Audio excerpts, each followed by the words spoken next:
But I think we're good to go. So we'll have this be the first episode of Talking Skritt back in a very long time. Ladies and gentlemen, welcome to another episode of Talking Skritt. I'm your host, Jim. And with me tonight are a great deal of tried and true friends from all the years back from the shadows. Thief extraordinaire. We have Age Nightroad. Say hi, Age. Welcome. Yo, what's going on? It's been a minute, but I'm here. It's been a minute. And then, hailing from the dark reaches of space, the High Priest of Abaddon himself, we have Deo. As he rises Down from the so depths. many rabbit holes. Yeah. Okay. You know, I was tempted to pull the Abaddon figure from the tapestry in the trailer and just use that for your camera. But and then from Many Travels, we have Lena Giggles. Hey, hi, Lena. Hello.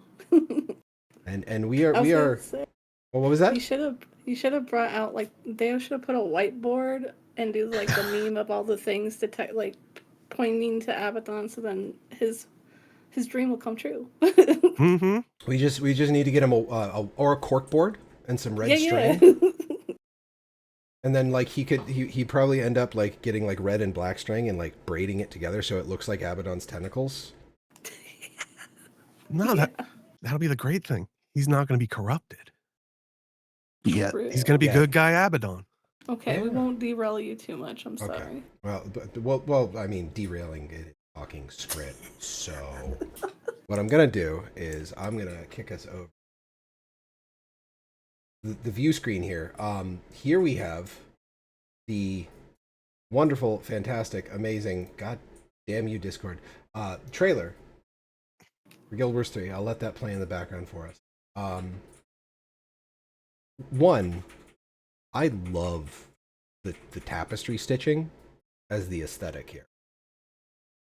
I wasn't sure if this was the ArenaNet game when this started playing. And I did watch some other like people that streamed like this was happened at Summer Games Fest. Mm-hmm. And people that aren't MMO, I saw people, no slight against Guild Wars 2 or ArenaNet, using this opportunity as the bathroom break, because it was a chock full of pretty high quality, like high wanted games and IPs.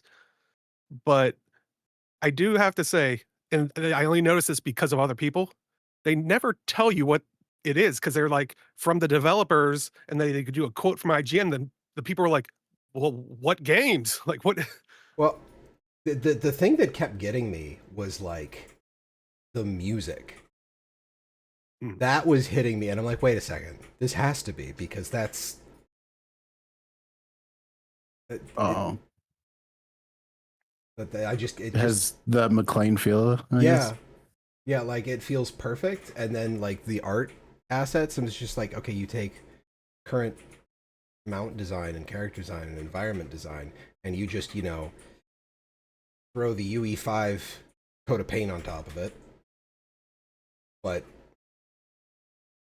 Also, I just want to say, like, I kind of wish we had this type of, I don't know, trailer when it comes to just Guild Wars 2 stuff. It reminds me of Guild Wars 1, where it was like an actual like CGI, like, I don't know, not full, like I don't need like a top, but like even just this short bit was kind of nice. Like, I don't know. Yeah. It shows the game's beauty, I guess. Are you saying you didn't like Guild Wars 2's live action one that was like looked like a Skechers commercial? let's We not don't talk about that. no, because that's on the same level as the Final Fantasy 14 live action trailer, where we just Those trailers, we know somebody it in the was, market department thought it was probably something hip. I feel like that was the point in time, like before the transition to like millennials and Zoomers taking over the marketing departments. Yeah. Yeah. And that was just, I don't want to Yeah, call they were it like, cringe. we got a budget. Let's but use it. I don't want to call it cringe, but it was definitely not it wasn't working. I mean, we had the whole taxi cab putting people in it and talking about Guild Wars 2 as well. Yeah, where's our taxi cab mount? Yeah. The new caps. Yeah. I mean, they tried something and people talked Yes. about it, at least, It worked, yeah. That is true. So I have a few notes here. I do know, I think it was probably in one of the Reddit posts, and I forgot to dig that back up. But I know the mount is called the Seeker. Mhm. Dig up that Reddit post. Can't remember what 80 million Discords that I'm in. People, this is all people are talking about. So like, Yeah. I'm a little surprised a lot of people didn't catch on early, because as soon as I saw that mount, I'm like, that's a Guild Wars 2 mount. And I'm Yeah. like, it's like, oh, this is Guild Wars. And it's like Newswire. There it is. So Newswire. Newswire. Yeah. Oh. Wait, no, don't click out. Don't click out of that, Jim. No. I got excited with the part of them climbing the mountain with their glowy shoes. Yeah. Oh, yeah. Like the wall running. That's some Yeah. cool shit right there. And I'll go back to, like I said, the people I was watching, they were kind of using it as a bathroom break, but like one person stayed behind for their, chat and stuff. And he was even saying, he was like, they were saying, I don't know what this game is, but that's pretty freaking cool. Like you're saying, like the climbing the mountain. Yeah. So we are like Veil Wardens, which I don't know if that comes out of anything from your encyclopedic knowledge of old Guild Wars history. Dan. Not directly, but I got something, a little bit of a tinfoil thing going on. Okay. But I think the term, which makes sense because of he's looking over that thing. Mhm. Veil, spelled that way at least, is usually, I think, Scottish or so. Like I think it comes from like of the valley, and then Mhm. warden, kind of a protector. So it's very fitting for what we're seeing. Okay. So do you think Mingus is involved? Would he have? I don't think he. That I think he's already timeline's- gone. Yeah. I'm just making the Scottish joke. Sorry. Oh. That's Menzies for anybody else. Yes. It's apparently technical pronunciation is Mingus. But we've got the Veil Wardens, the wall running, which there it goes playing again. Yeah, Hat's got a point. Like, so much of the history was lost, and I honestly come back to that point in a minute because that's very important and one of the things that I'm kind of geeking out about from the writing point for this. They're talking about the spirits of nature, or just spirits that live there. I don't know if they're spirits of the wild, the spirits of nature that are involved here. All I know is I want to hug the giant floaty gecko thing.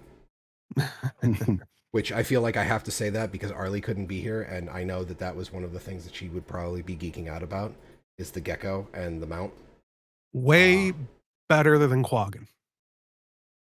I almost trolled you because Lena gave me a picture of her with her Quaggan plushie. Yeah. And I figure it would probably be best not to enrage you immediately off the jump. I would have found it hilarious, but it's okay. Yeah, and then near the mayor of Or is a Quaggan. Okay, yeah, no, Mofongo, you're right. Hold on. How do I ban? Hey, don't you dare. What? Can I just But, add Quaggan to the list of like bannable words? Then the final scene, we see 4 people, like the person who's been on the mount and the player character, which I'm going to assume is your commander / wayfinder stand-in, like they've been doing for all the Guild Wars 2 cinematics, where they just mock up a character that could look like a player character, which I've always appreciated them doing that. And so you've got human on the mount, another human, a Coden, and something short and fuzzy, which Looks very Asuran-like. Yeah. I wasn't sure. Yeah, I wasn't sure if it was an Asura. I tried to look at it at many angles, but I'm like, it looks like an Asura, but it's like a fuzzy Asura, so I don't know if there's like a generation of a like I don't know if there's like a generation of Asura before the ones we know, but It's entirely possible. Yeah, I guess if it's that long ago, who knows how they evolved? Well- Because didn't they decide to go That down was into the earth, if I that remember was something correctly? that I've seen scuttle about with other people talking about lore stuff, is that they weren't always a subterranean Yeah. race. So these could be literally Protosura, which Yeah. I think one of the other bits of scuttle I saw was original concept art for the Asura was having them more goblin-like, like fuzzy goblin kind of deal, as opposed to, I swear, if they're fuzzy and this is the Protosura, this kills my theory. But I'm still, until ArenaNet tells me otherwise, I am almost 100% certain that Asura are lizards and they lay eggs.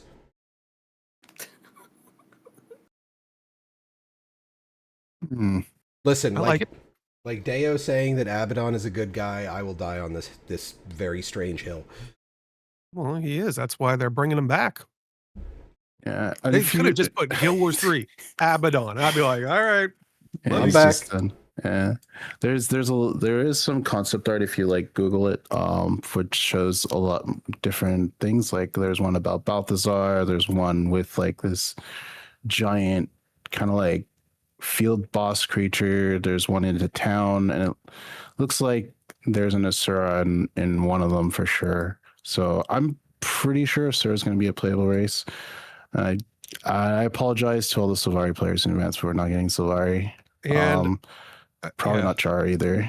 Yeah, I was gonna say, if we start to talk about, I guess in the next video, because they kind of clarify, because they released like a interview with Colin today, I think, or at least I think came out today.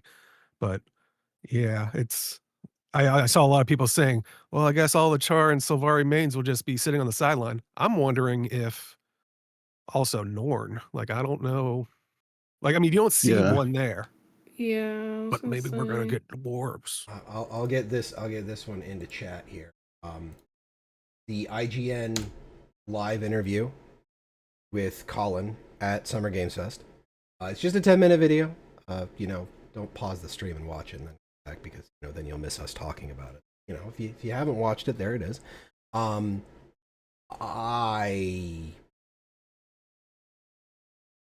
I feel like Colin was hella nervous on stage Friday night. Like he looked like he was real nervy. But yeah. And even I think this is the interview where he says that they were knocking the rust off about getting the communication out. Yes, because they asked about because I think when they showed the first trailer, the announcement trailer, he said, I think over 1,000 years before events of Guild Wars 1. So, people were speculating. I think in this interview, he says 1,200, but then he says specifically, it's right after how did he word it? Like the fall or the god was deposed. And then he said, and just before the first Guild Wars. Guild War, yeah. Or first Guild War, not Guild Wars. But so a lot of people, myself including, was a little bummed. I was like, oh no, they're not gonna, have Abaddon, because spoiler, if you haven't played Guild Wars 1 or haven't paid full attention in Guild Wars 2,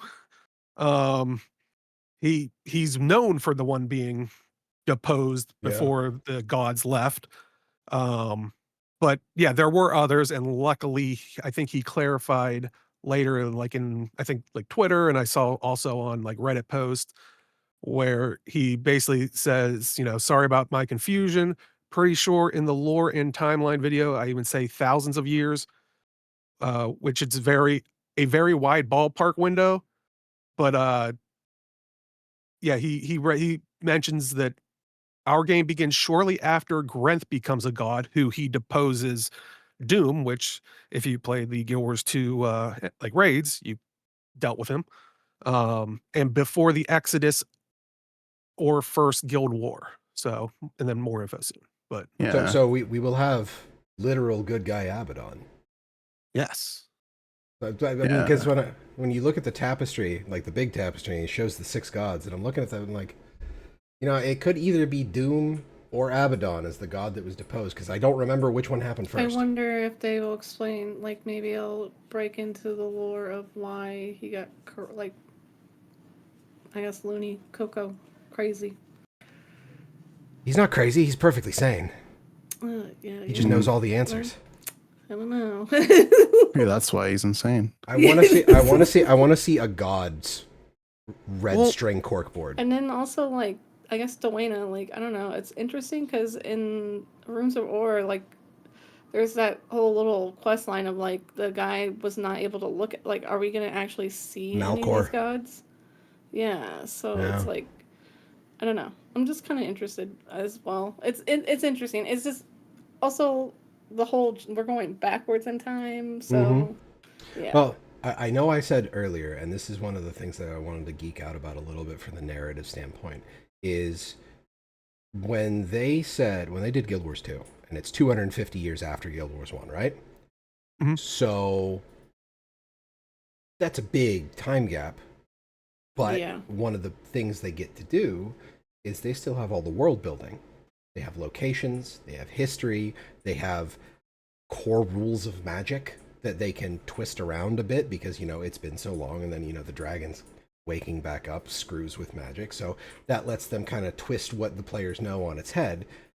Now we've got 2 games full of lore and world building, and now they're jumping us 1,200 years backwards from the first game. And they basically get to do the exact same thing again. So they get to have familiar things, but not necessarily have to be really strict about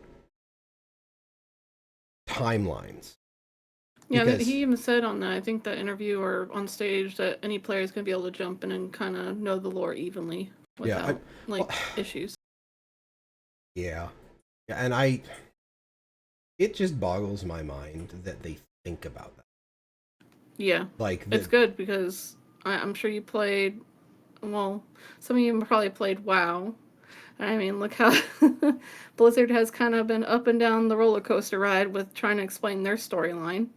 Final Fantasy 14 seems to keep pretty on track with their stuff, but like Guild Wars 2, I will say, like, it's like everyone in the community loves digging into the lore.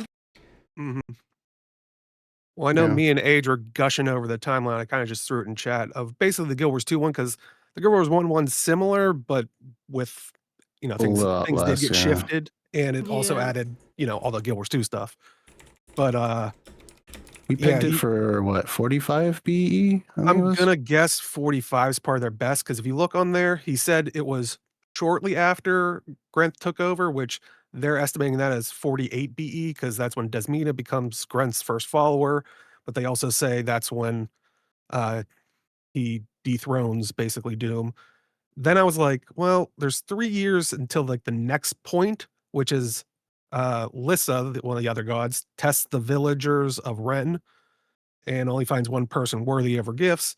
I figured maybe they'll just jump, because then between 45 BE and 1 BE, that's nothing, like they have no events. And that was something that Elder Scrolls Online did when they made the Elder Scrolls Online, since it's before all the Elder Scrolls games. They just kind of picked a section that didn't have much of the history and stuff. Like they could kind of do what they wanted with it. Yeah. So I'm going to guess that's a healthy chunk, especially if they do what they did in Guild Wars 2, where it's like, okay, after this date, it's year for year human time. So like Monfungo Jones, whatever, with the mat. I think with Guild Wars 2 and Guild Wars in general, like all of it, it's easy to kind of play around with the story and use that magic as like gateways of doing stuff. Because, not to bring it back to Blizzard, but Blizzard had to retcon their story currently with Sylvanas. So it's like, you know what I mean? Like, I don't know. I think Colin and all them thinking in the future, like you said, that it's amazing that they took the effort to even think about that. Mm-hmm. Yeah, I like continuity, and they've done it really well for the past 20 years, and I feel like the reason why I was initially looking at the time period of where Guild Wars 3 is taking place is because if they do expansion content, are they going to go into the same areas as before? Or are they going to do new areas and things like that? And there are some things that are already established. Like, I think, for example, Canthus started trade between Tyria and Alona and things like that. So there's a lot of different perspectives that we can look at, and there's a lot of different sub stories that they can add that don't necessarily heavily impact the overall timeline, but it could just provide interesting story. So that's what I was very interested in terms of where the story's going to go or how the stories are going to be told. But And yeah, we'll I'm see. wondering if there's going to be any time jumps or not, because if we go maybe that 40, 43-ish BE or something like that, that's 43 years before the Exodus. Like, and like I said, I'm interested in it because depending if it's that far up there, it might be more of like how Fable is, where certain people are magical, because Abaddon doesn't give magic to the races until 1 BE. Yeah, that's And maybe going to that's be how we got our interesting. powers, because we're these veil wardens that are protecting, the Or, which is supposed to be kind of the capital for the gods. So Yeah. maybe we are bestowed magic because of that. Also, I hope I'm doing my best to not go on a WoW story rant. Lena basically just Lena just basically hit every single thing that has ever made me pissed off about the writing in that game, and I'll save that for aftershow. Okay. Save that for after. That's fair. Because I'm not. So the other thing that there's 3 things I had specifically, or 4 things I had. The first was the 12,000 years before Guild Wars 1, or 1200. Take a 0 off of that. One of the other things, which I don't think any of us are going to have anything other than thank you to say about it, is no subscriptions or battle passes. Mm-hmm. That's pretty huge. Immediately. Yeah, I'm definitely curious guaranteed. about the evolution of an MMO. They didn't really go too much on it, but they talked about how in the past, and like you said, he did basically confirm that they're still going to keep no subscriptions. You buy it, and you they play have it, no you have battle it. pass.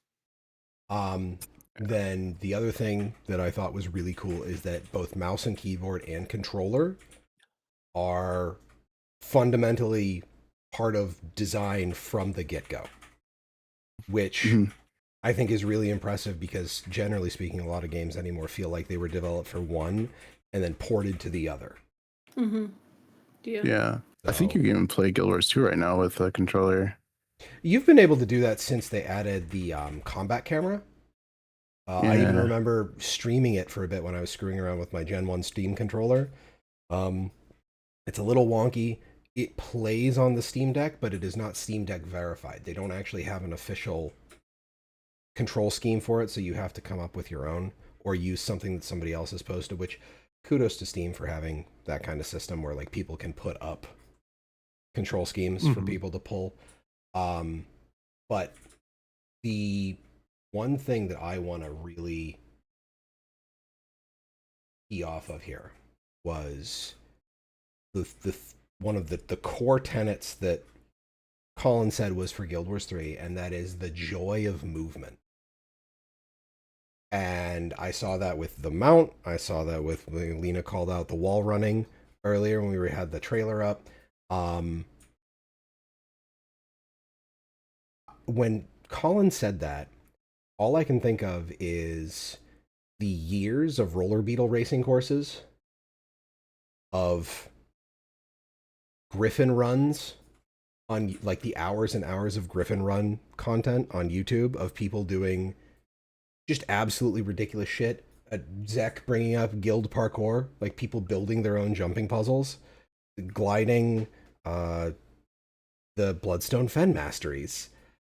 They have pushed movement in an MMO so hard that when Colin's telling us that, like, hey, that's the focus, like that's one of the core pillars of this game, and I'm like, I'm now just excited to run around in this game. Yeah, run around and explore. You're right.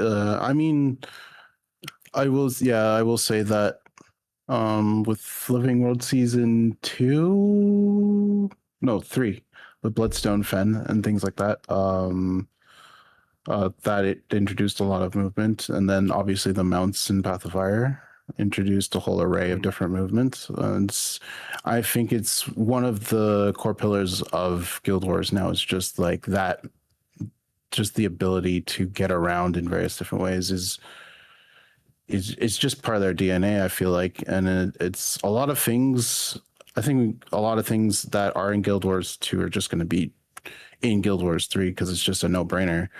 But I think the one thing I wanted to kind of want to be interested in is what things that they learned from Guild Wars 2 that they're going to put into Guild Wars 3, because I think one of the things they said in the IGN interview was that they're keeping the players they're respecting the players and they're keeping the players' interest in while they're making the game. So there's a lot of pain points with Guild Wars 2 that such as like the end game content. The end game content in Guild Wars 2 is really good, but there was just a lot of it, and then it wasn't supported for a large amount of time. So if we go from like the dungeons with the story dungeons and the different paths to the fractals to raids, and then fractals weren't being made as much, and then to a little bit more fractals, and then strike missions, and so on and so forth. So I'm wondering, like, all of that's good content because technically there's just something for everyone. If you have a little bit of time, you could do a strike mission. If you have more time, you could do a raid. If you have just want to like do things for a little bit of time, you could do fractals. But I'm wondering what type of system that they're going to have in terms of endgame content like that to appease those types of players, because there is room for that for those types of players, and it's just doing it in the right way and supporting it. And I guess we could also talk about things like Holy Trinity. They just have a soft Trinity in Guild Wars 2. So how is that going to work in Guild Wars 3? Those are the types of things that I think they can learn from and improve on while going into Guild Wars 3. So that's what I'm kind of interested in terms of the systems that they're transposing into going into Guild Wars 3. There was a quote, honest, I can't remember what Discord it was in that I saw it. I think it was Raid Static. Okay, there was an NCSoft chief business officer, I'm gonna mispronounce this because my Korean is non-existent, Seunguk Baek, talking about Guild Wars 3 and Ion 2, which I saw Ion 2 and I'm like I will fully admit when I saw that trailer starting for Friday, I was just like, this looks like gotcha slop. No, because Ion 1, that's where I got my Guild Wars 1 wings. It's where you got your slash wings, yeah. It does look like it looks like Ion 1, honestly, for the most part, but just new systems, I guess. Quote this business officer, I can't reveal too much because Guild Wars 3 is still under development, but there is a directional difference. Ion 2 focuses more on massive number of players. The more users, the more fun, whereas Guild Wars 3 is more about segments of small groups playing that makes the gameplay more fun. So the only thing I can think of is that equates more to maybe a style of Guild Wars 1 where like you have your hubs and then you go out into the world with your group. But that's the like smaller group focus stuff, which I mean technically raids, dungeons, that is technically like up to 10 players feels like that's a small group kind of thing. That's a small group, that's fine. Yeah. So I don't know if and I know in the IGN interview, Colin, he didn't want to go too hard in it, and I feel like the interviewer was trying to get a gotcha in there to get Colin to reveal more about the gameplay than he wanted to at the time. Deo, you're just gonna have to drink Red Bull. That's what Mofongo said. I mean, okay. you could always get the Jägermeister and do it that way. Remind me to tell you, I know I've told Deo about it, but remind me to tell Chad about Red Bull Guy during after show. If you don't remember Age, because I'm fairly certain I've told this story on stream sometime, but I'll tell you about Red Bull Guy when everything's done over. Okay. But I feel like there was like the gotcha moment where he was trying to get Colin to reveal more about the gameplay, and as far as I can remember, with that splash art, that concept art that they pulled up, where it was like this giant enemy, and it was somebody in like plate mail with a longbow, and then somebody with like a sword that was coated in lightning coming at it from the other direction. Yeah. And he said like that one. How does ArenaNet consistently have such good art? Mm-hmm. Yeah, their art department or creature department, I don't know what you want to label them in general, but all the artists from like model artists, painting artists, digital artists, whatever, like they really do paint out a good environment. Yeah. And then if not, bring it to life in the game. Yeah. It's just, I still curse age every time I go to South Sun. It's not my fault. You're the one who told me. So I know, curse but you. it's Zach is I raising was good points. told, Of just, and You had to spread the yeah. curse, I so know. many different modes. Oh, Well, like, you know, we have strike missions and raids. It's like Yeah. just do like, it's like you had the 5-man content. You mean raid encounters and raid raid encounters and raid wings, and also multiple currencies. Like, Well, 'cause the I mean, they ran into that issue just because. Remember, they said they were like running out of because they only had a finite amount or something. I forget what it was. Deo, Toast, yeah. Gift said it. Wildstar. Oh.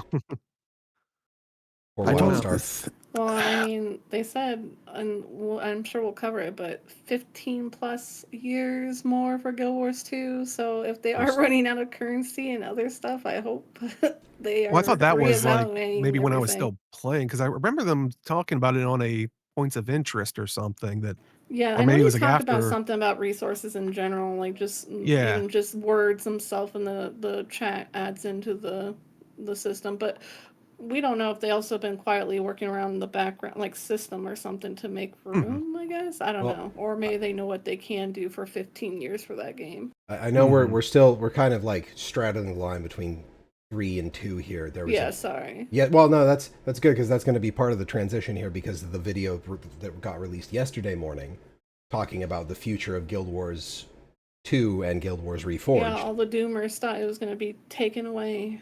Morngorst, yeah, you've traveled back in time, roughly 1,200 years back in time to Ore. We had to return to Ore, which it's wild because me and Deo, we live Maybe in the Skritt are more hairier back then, because if that Asura is a Asura and it looks hairy, what if the Skritt are like really like hairy? What if the Skritt and the Asura are divergent evolution from a common ancestor? I was actually gonna think about that earlier when you said something about this. I was like, maybe the Skritt. One went smart, one went stupid. Boy. Taz is yelling at me from off screen for that one. Uh-huh.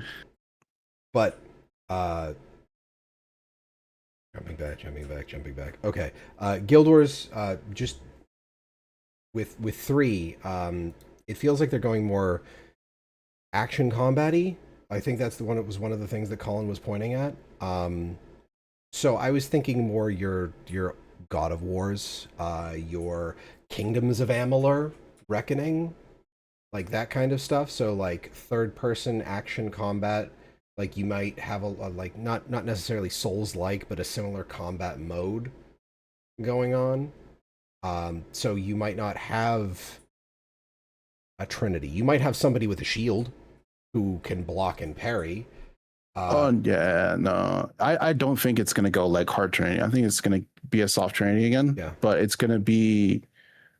But if they design endgame content like raids, they're going to have a good base on what raids are going to be like and what tank mechanics are going to be like, what healing mechanics are going to be like, and I don't know if every single class that they're going to have is going to support all different facets, or it's going to be like maybe they support 2 and that's the thing, and just be it for now. And I don't even know if they're going to do something like elite specs even in the future. But like, I was gonna say we'd have to see what all classes are even going to be involved. If it's going to be like the base set from Guild Wars, or well, to what Syllabus is saying in chat, like Guild Wars Monster Hunter, like I kind of get the same. Like I'm not gonna lie, like the mount gave me Dauntless vibes for creature design.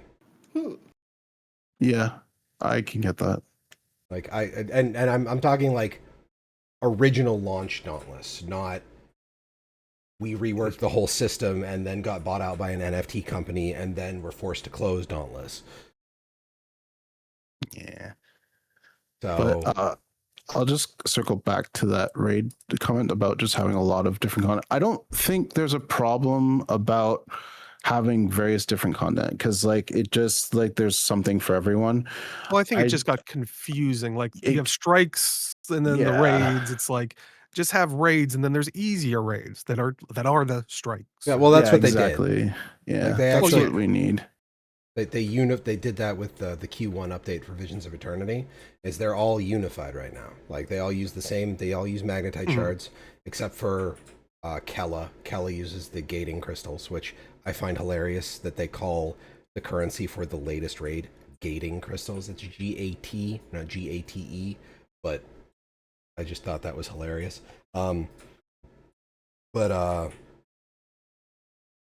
I think part of the problem that we're seeing with Guild Wars 2 was they're expanding upon systems that weren't initially designed to be expanded upon.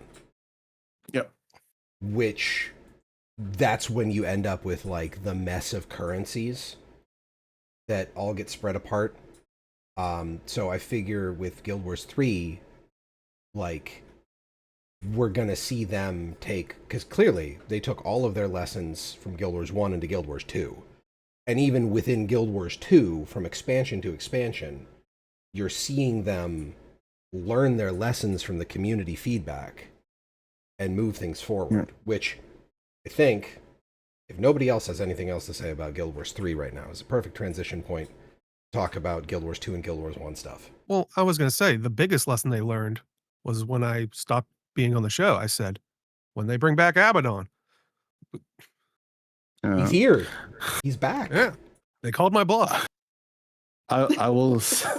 I'll say two things. So the one thing I think Colin talking about in the IGN interview, when I went through the comments, a lot of people were just happy about the no subscription, the no battle pass, the attention to like player comments, and I think that's important in this day and age where gaming doesn't feel like gaming; it feels like you're just being nickel and dime for the most part. Another job.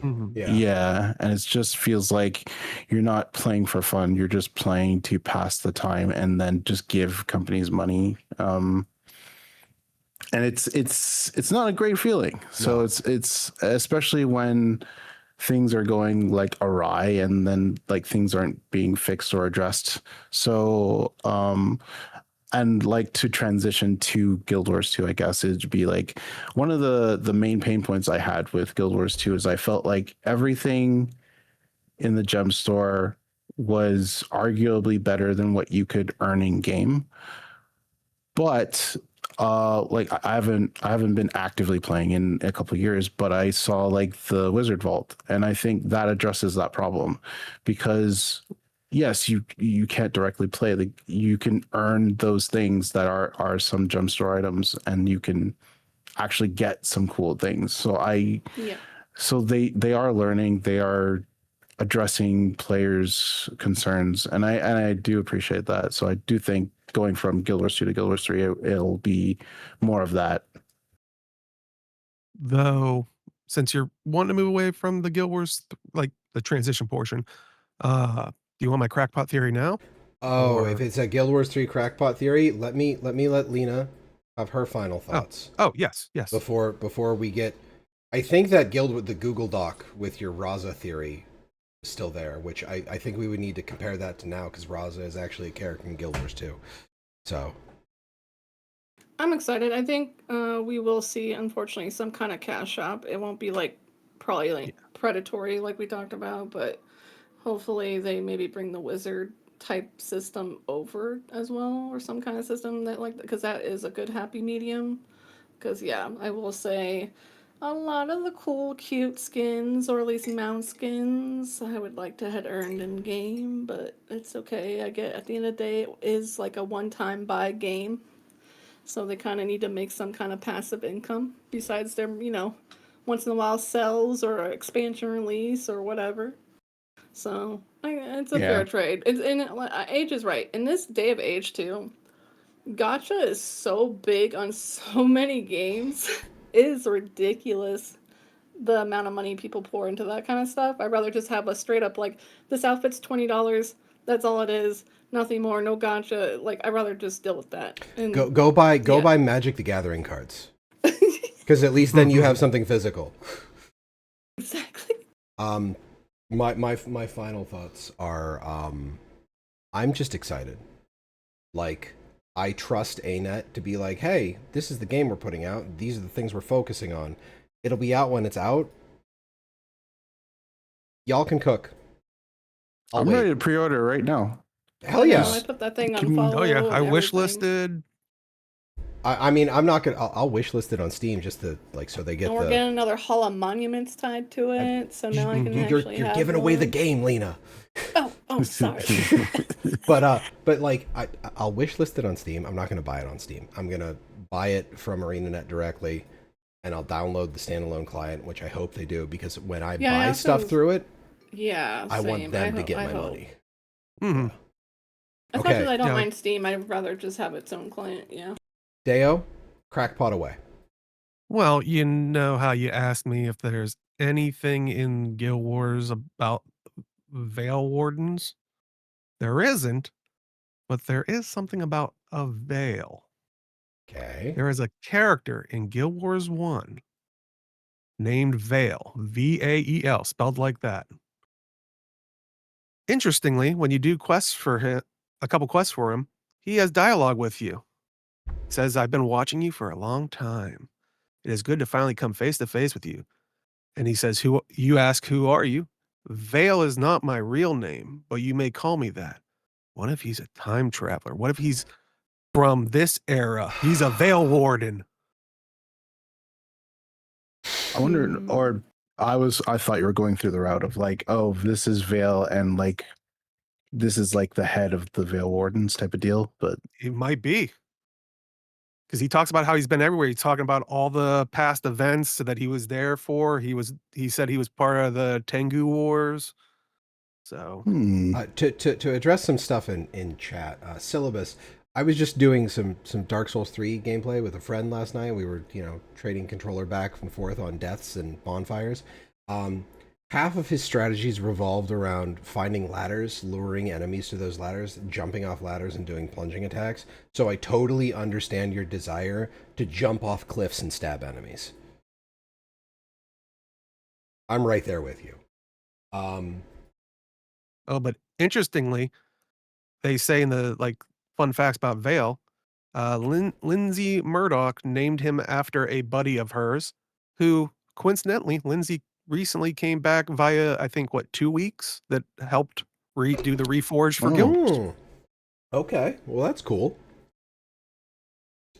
You're right, Lena. I need one of those boards. I feel like I was like, this means something. Okay, so one of the other, so far we've got 3 videos. We've got the trailer, we've got the IGN. Where did I leave? No, okay. And don't forget Tuesday, if you have the availability, I believe, I don't know what time frame unless you have it in your notes, they are going to be streaming as well with more 2 details p.m. on stuff. Eastern, 11 a.m. Pacific. Yep. On the Guild Wars 2, right? Or is it on its own Twitch now? Did it say? I don't know. Actually, I feel like they at this point they should just have an ArenaNet Twitch account. Yeah, honestly, they should instead of just Guild Wars. Especially now, which gives us another fantastic transition point. The future of the Guild Wars franchise as a whole was a video was released yesterday morning where Colin and a couple of other ArenaNet employees wanted to talk about the future of Guild Wars as a whole, primarily Guild Wars 2 and Guild Wars 1. Okay, now I do have to talk about one last thing from the IGN interview, because this was something that just stood out to me as I was the number of times I paused it and rewound back to it. It was when Colin was talking about respecting player time. Mm-hmm. One of the things that Taz and I have been telling people that we're in, we'll talk about, we play Guild Wars 2, and they're like, that's an MMO, those are really hard to get into, and we're just the number of times that we've both told people, hey, Guild Wars 2 is buy to play. The core game is entirely free right now. Like, you can just get the whole base game. Just download the client, download it through Steam. You're there. You can just play the game. When Colin was talking about like respecting a player's time and not making them feel like they're like, oh, I haven't played for years and I don't want to play because I'll feel like I have so much to catch up on. And then I tell people I have gear on characters that still works and is perfectly fine for endgame that I've had for a decade. And to hear Colin say that and it be like almost word for word exactly the same thing that I've been telling people about the game for a similar number of years was just one of those like affirming things. Yes. Well, it's one of those things that I think sometimes developers have to say because not to cross over, but Final Fantasy XIV, Yoshi P had to actually do that a couple times and tell people play other games, like enjoy other experiences outside. Like the game isn't going anywhere. Mm-hmm. Like, well, and that was the great thing because, do you need a transition, Malthanos? Oh no, we already did the transition. I'm just looping us back. Like we're doing I was going to say, because he even says in there, we want you to play other games. He's like, we're still going to even have Guild Wars 2 and Guild Wars 1. Yep. Yeah, no, it was just one of those moments where I had to bring that up. Because also, when we get to Guild Wars 2 stuff, I'm so excited about something. Oh, I know. That's where I'm going to start. We're going to go backwards in the series. We're going to go backwards in the series because now we're going to start with the Guild Wars 2 section of that video. And oh boy, this is the biggest section of notes I have in this notepad document. Holy crap. I think Age will be excited for one of it too. What okay. I'm thinking of. Yeah. Like if it Age, did you watch the video? I did watch the video. Okay. So we'll start with the one thing that I noted when this bit was, I think this was still Colin when he was talking about like the transition from Guild Wars 1 to Guild Wars 2 and how they wound down Guild Wars 1 development in order to spin up Guild Wars 2 development. And he was just like, yeah, and if we would have done the same thing, we would have had to stop doing Guild Wars 2 content over a year ago. Which means that Guild Wars 3 has been in concurrent development with Guild Wars 2 for at least a year. I think that's also why we've been having kind of a bumpy situation with releases and things that have been going on. Like just communication, how they want to release stuff, and like the maps and the drama behind the maps and stuff like that. Oh, there's drama behind the maps? Yeah, people don't like when Soto first came out about like the last map being released in parts instead of just the whole map and stuff like that. You know, just like little bits and pieces of that situation. I mean, I think that's kind of a triumph because clearly they learned that lesson. Oh yeah, no, exactly. That's why I think his message alone just show like you can kind of match the timeline of like our game being released and how things were. Like it just seems it makes sense. Yeah, and it's the fact that they've managed this spin up of 3 concurrent teams for Reforged 2 and 3. And are they rotating the teams like they do on Guild Wars 2, or are they just keeping a solid team? I don't know. I mean, 2 weeks. That's another thing. The partner company 2 weeks working on Reforged. That explains a lot there. I don't know. Since we do know ArenaNet likes to pass the hat to everybody to try a little bit of something on each section of the game, like story writing, raids, whatever. Stuff I feel like that's a huge benefit because so this is going to be a little anecdotal from my own corporate life. So I'm a developer. I am what would be considered a full stack developer. Our business development manager, Lake is an absolute force of nature of a man. He's like a 6'4" ex-Marine guy. He's very loud, very friendly. This man had an idea where everybody in our company would have a like high-level knowledge of what every department does. So if you end up in an elevator at a business convention with somebody and they're like, oh, what company are you here with? Oh, you're here with that company? Well, what do you do? And you just be able to, say the things like, oh, all of our departments do this. And I see the benefit in that of having like people rotate around like like you said, Lena, with passing the hat. Like that's kind of a big deal, and I feel like that's important because then you learn. Like maybe you're not good at it. Like maybe you're not good at the cross-discipline training, but now you understand how that works And we over saw there. like a lot of hints too of like their hiring of like people that know how to work on consoles and stuff like that. So they obviously probably did hire at least some new people that know how to do console work as well and mobile work. So Deo, are you rewriting "It was Agatha all along" to "It was Abaddon all along"? No, I'm just trying to educate the people.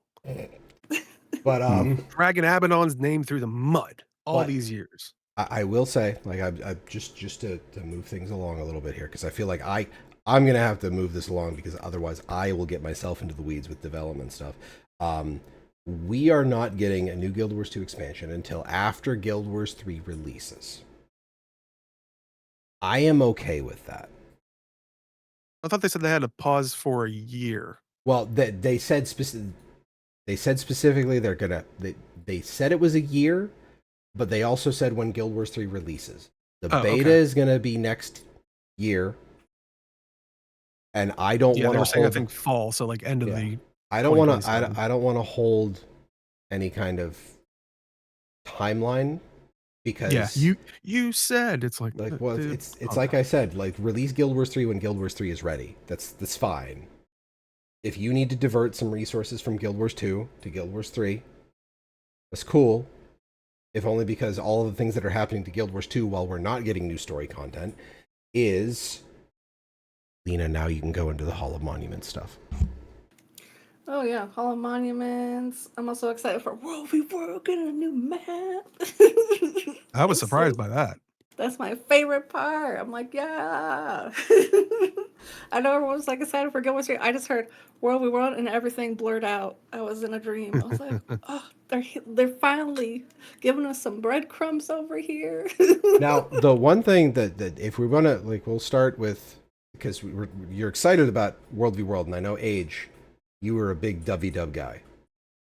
Yeah. We do not know what the WW map is. No. The assumption from a lot of people is going to be Orion themed. Because, if it's going to be, being developed along the same time as Guild Wars 3, Guild Wars 3 is in Ore, like thematically, like that. The one thing that they said specifically is that it is going to follow a similar dev cycle as the push maps in PvP. So we are going to get an early gray box prototype this year for this new map. I'm excited. So we're going to have like... Oh, go ahead.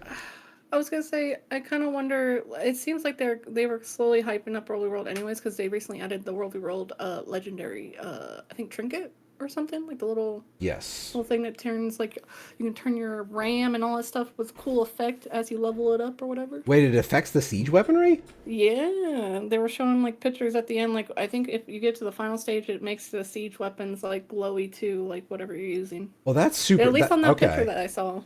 Okay, that's hella cool. I haven't looked at it at all, but like that's super neat. I only saw that through what's his face? Muckluck's pitch, because he had like a little tutorial on how to start the... I didn't have a chance to watch legendary. that. Yeah, so definitely see, yes, it was all... Yeah.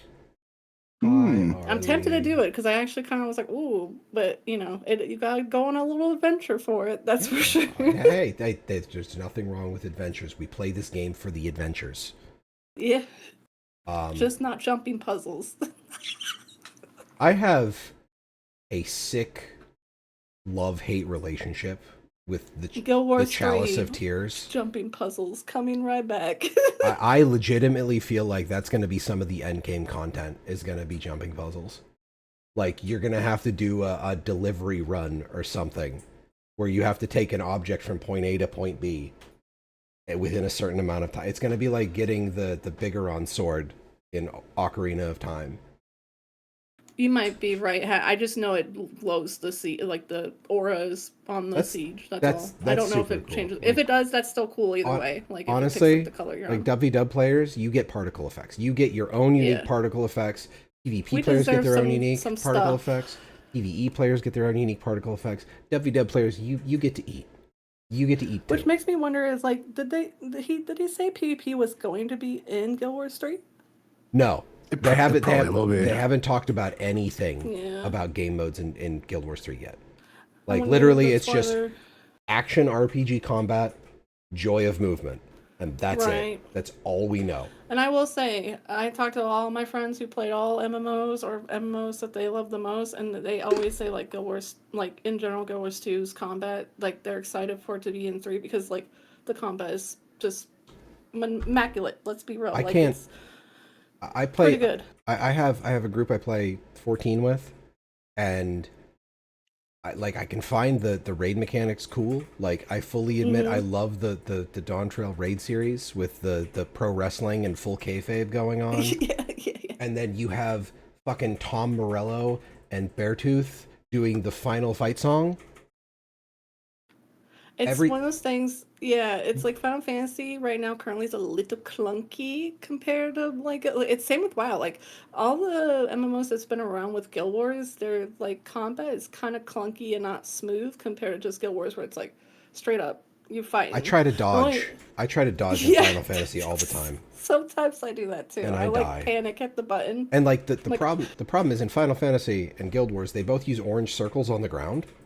But in Final Fantasy, if the orange circle is gone, it doesn't matter if the particle effects of the attack hit you. If you were not standing in the orange circle and the orange circle disappear, you can now move into that area. Yeah. But in Guild Wars, the orange circle just says, hey, the attack is going to hit here, and then it disappears. But when the boss does the wind up and the hit, if you were standing when the boss does the hit, you die. Yeah. And getting my brain to switch those tracks sometimes is a little... For like Hall of Monuments, because I'm going to bring that back before I throw you guys off the rail and we can go back to World War. Do you think they're going to pull like how Guild Wars 1 was, where we like maybe like all the legendary weapons will be part of a section, maybe miniatures or like how do you, what like parts do you think they're going to use as a quote collecting your Hall of Monuments, well, like building your Hall of Monuments? The way it was said is that it's achievements. Yeah, because like Guild Wars 1, it was like collecting the heroes and then dressing them up with like the Abaddon, like the little crystals, whatever stuff. Yeah, And they then, had categories. So it was Yeah. like the mini pets. Then there were like destroyer map weapons completion. or something. Yeah, like if you like 100%, I think the maps or something. Like how many titles. Yeah. I forget Armor the other sets, weapons. Yes. I think So those are that's the why other I'm two. wondering, are they going to just do the same, or just go off of just like achievement alone, like total? I think they'll do something similar, but they also said they're going to do it in pieces based on like different expansions, so core and so on like that. So I think they'll do like specifically for Heart of Thorns, specifically for Pathfire, and so on and so forth. The rollout. So the 4 points I have here is we're going to get more details on this after VOE wraps. So after the last story patch and the last quarter runs out. So at September, roughly, when we move into the year of core game polish, which is another bit we'll get to. You're going to get rewards in both Guild Wars 2 and Guild Wars 3. New and existing achievements. And it's going to be a phased rollout. There's going to be 2 core game pieces and then 1 per expansion in chronological order over roughly a year after VOE wraps. I mean, this gives a lot of people things to do. So. I mean, that's kind of a nutty way to say, like, yeah, you're not getting new story content, but you're still getting new stuff to chase.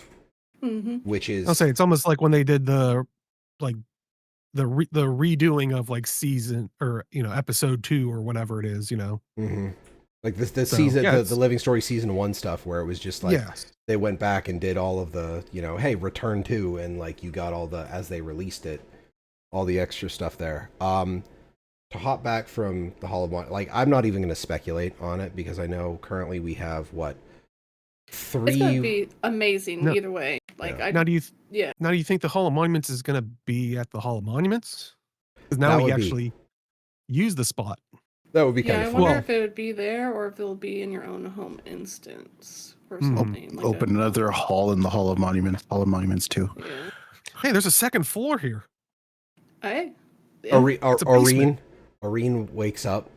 Oh wait, no, she's sleeping on like the coast of EOD or of Cantha. She's in Saitung Yeah, Harbor. she's chilling. I was gonna say like Aureen has a like rolls over in her sleep and kicks a wall. Well, She's like, here's no, my now last that she's gift. oh, go ahead. I was gonna say she was probably gonna kick in and say, "Here's my last gift." Yeah. Mhm. Well, it's like now that she's up there, it's like, oh hey, now that she moved, hey look, there's this trap door. Hey, there's stairs down here. Yeah, stairs on the other side of the scrying pool. My other thought is like they said, 15 more years. So like, where will they continue story? Even though the time, I don't know. Like that's the part. I'm hoping, like, I don't think that was like a literal 15 more years, but I mean, we've got like 15 plus years in the game right now. I think that's more like an aspirational thing. Like, here's to, you know, us being in the same place in another 15 years. Like, we're still releasing stuff for this game. True. I just the fact that they're saying they're continuing to support this, it's nuts to me. I mean, Guild Wars 1's still running. When did that come out? 2004? 5 April 5? 2005. That was something I was going to get into when we get to the Guild Wars 1 section of this video. I was gonna say it was the year I graduated from high school. I do know that. So Hall of Monuments, we've got that. We know what's coming up with that. The WW map, a few more points. The beta test is going to be this year. You can go to guildwars3.com to sign up. And yeah, sign up for the beta. Is the website actually working now? Yes. It was getting the internet hug of death on Friday. Oh, I thought you were talking about World Wrestling. Is this? I'm hopping all over the place, but is the World versus World, that infrastructure update isn't done yet, right? The alliance system or the it's done. Didn't get it. Well, Is it? we don't have alliances, but you choose a team. Oh yeah, they did yeah. They basically that's how they did it. They basically came to a point where they didn't ship the alliance system was getting stuck in UI hell. So they were like, look, we're going to ship, we have the system where you choose your WW guild and you get placed with all of the people in your guild. We're not going to hold that back just because we can't get the alliance UI into the game. So here, have the system. There has been apparently some scuttle, and Mafongo, if you're still in chat, you can confirm this because you pay attention to WW News more than I do. I think I remember hearing some scuttle about them just kind of backburnering the alliance system anyway, because it would just end up being guilds again, just bigger. Okay, gotcha. So one of the things that I know is, like, since I don't go into WW often, you actually get booted from matchmaking. And when you open up the WW pane, they literally tell you can't enter WW until you pick a team. Yep. And it will it sends you to a window that defaults you to the guild you set as your WW guild. But you can choose another team because basically they haven't considered you in the calculations at all. The only way they automatically allocate you in the team system is if you constantly, I think you have to get like above a certain, I think you have to get out of wood rank on a reset, basically. So like you are somebody who plays WW for some amount of time every week. Okay. Thank you, Syllabus. I'm glad I remembered all of that because I'm glad I remembered it because I'm not 100% certain. As much as I love big fights in WW, I am not a WW player.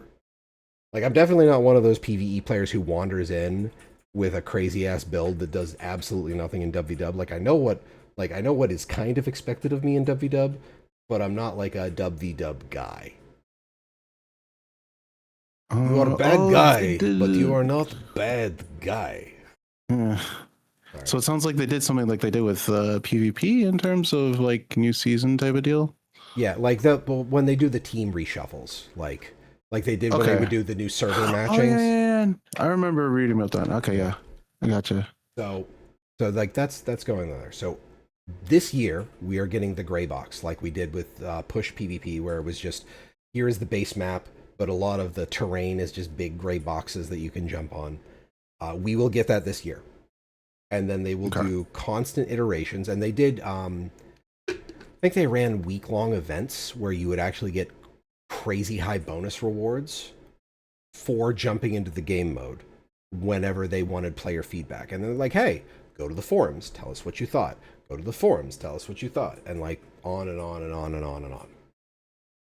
Gotcha. Okay. Push Cool. mode got a lot of development in tandem with the player base, which is nuts to me because there are a lot of companies that just look at that shit and be like, players don't know what they want. Which, when Push got designed, I feel like PvP players were like, oh my god, the devs actually remembered that we exist. I just assume Push is basically like Overwatch 2, but Yes, but honestly, it feels it's kind of like Overwatch. Well, there is no 2 anymore. Overwatch 2 doesn't exist. Age. What are you talking about? Yeah. Sorry, I forgot. Yeah, my bad. But it's kind of like the push with the robot in Overwatch 2. Yeah, that one. Like you're going along a track, and like whoever wins, like at time, is whoever got farther from the center point. It was fun. I played it a bit for one of the betas. I think it's a good addition to PvP. My biggest problem with PvP is more balance than anything because I don't like spiky metas. I want to fight people. I don't want to die because I didn't see a thief stealth 8 seconds ago. True. And then the dead eye is just like, oh, you're at full stacks and I kill shot you from 1500 away. Yeah. But with that,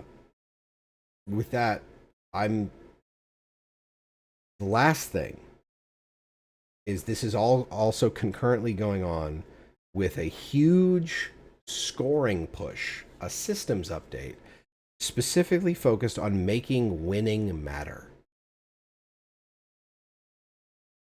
including a reward structure around winning, which in my conversations with Mofongo on random streams on the channel,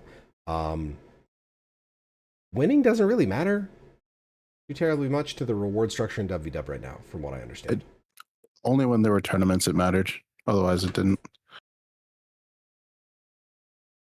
So yeah, having some incentive to win every week, because you could even do it like, I don't know how they're going to do it, but you could do it'd be something as simple as a token system where first place gets the most tokens, last place gets the least, and over time you could still earn something. Yeah. What was that when we the WW tournaments in hot or pre-hot? I remember I still remember doing my damnedest to participate in WW because the heroes misforged weapons were really fucking cool. Yeah, like people hopped on. So most people bandwagoned, obviously, but yeah, it's Yeah. providing that healthy incentive. It's just really hard because World vs. World at the time is like whichever server you're on just provided you the best place, and so you just had to be on that server. If not, you had to find the best second server you can get to. So that didn't provide a healthy competitive environment. That's why they stopped doing tournaments in the first place. I know Age is on Blackgate. I was on Blackgate for a while, yeah. So that was fortunate for me. But I remember being happy that Age was on Blackgate because that meant we could guest over to his server during the first run of Marionette, and we could actually get Marionette kills during season 2. Yeah. Servers were. I kind of hope that they go back to Guild Wars 1 servers, and because those were a lot better because you could hop between different regions and stuff like that. We have to have another salute. Rip the Maguma Cloud. Moment of silence.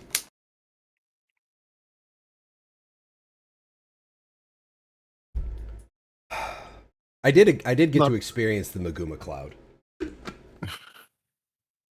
We got paired. Yaxmen got paired with them before the system went live, and I was just like, wait.